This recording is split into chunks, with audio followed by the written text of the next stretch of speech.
পিরোজপুর পৌরসভায় পানি নিষ্কাশনের ব্যবস্থা নাজুক হওয়ায় বাড়ছে ডেঙ্গু আতঙ্ক।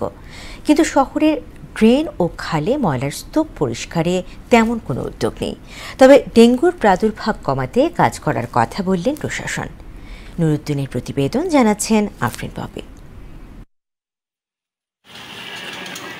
পিরোজপুর পৌরসভার মূল শহরের ভিতরের ৪২টি খালের অধিকাংশই দখলের ফলে বাধাগ্রস্ত হচ্ছে পানি চলাচলের স্বাভাবিক গতি। তাছাড়া ড্রেন ও খালগুলোকে ময়লার ডাস্টবিন হিসেবে ব্যবহার করায় শহরের অধিকাংশ ড্রেনেজ ব্যবস্থা ভেঙে পড়েছে। ফলে পৌরসভার খাল ও ড্রেনগুলো পরিণত হয়েছে মশা ও রোগ জীবাণুর সূতিকাগারে।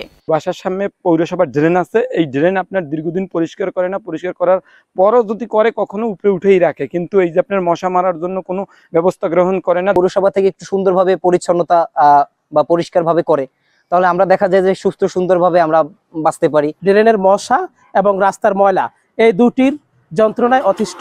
পৌরসভার দৃষ্টি আকর্ষণ করছি যে এই দুটি থেকে আমাদেরকে মুক্ত করবেন। পিরোজপুরের ভাড়ানি খাল সহ অন্য খালগুলো ময়লার ভাগাড়ে পরিণত হওয়ায় করোনা ও ডেঙ্গুর ঝুঁকি বাড়াচ্ছে। তা থেকে নাগরিকরা পরিত্রাণ চাই। এই অপরিচ্ছন্ন শহরকে অবিলম্বে পরিচ্ছন্ন শহরে রূপ দেওয়ার জন্য পৌর কর্তৃপক্ষ পাশাপাশি প্রশাসনের দৃঢ় পদক্ষেপের মাধ্যমে নাগরিকরা এর থেকে পরিত্রাণ চায়। ডেঙ্গু প্রাদুর্ভাব কমাতে বাসাবাড়ির আশপাশ পরিষ্কার রাখা সহ সবাইকে সচেতন হবার পরামর্শ চিকিৎসকদের। মশা যাতে না কামড়ায় সেই ব্যাপারে সবচেয়ে বেশি গুরুত্ব দিবেন। বাড়ির আশেপাশে ছাদের উপর অথবা কমোটের পানির মধ্যে যদি বদ্ধ পানি থাকে সেসবগুলোকে আমাদেরকে ধ্বংস করতে হবে। পৌরসভায় জনবল সংকট আছে জানিয়ে ডেঙ্গুর প্রাদুর্ভাব কমাতে মশা নিধনে কাজ করার কথা বলেন এ প্রকৌশলী। জনবল যা আছে তা দিয়ে আমরা প্রতি বছরই ড্রেনগুলো পরিষ্কার করাই।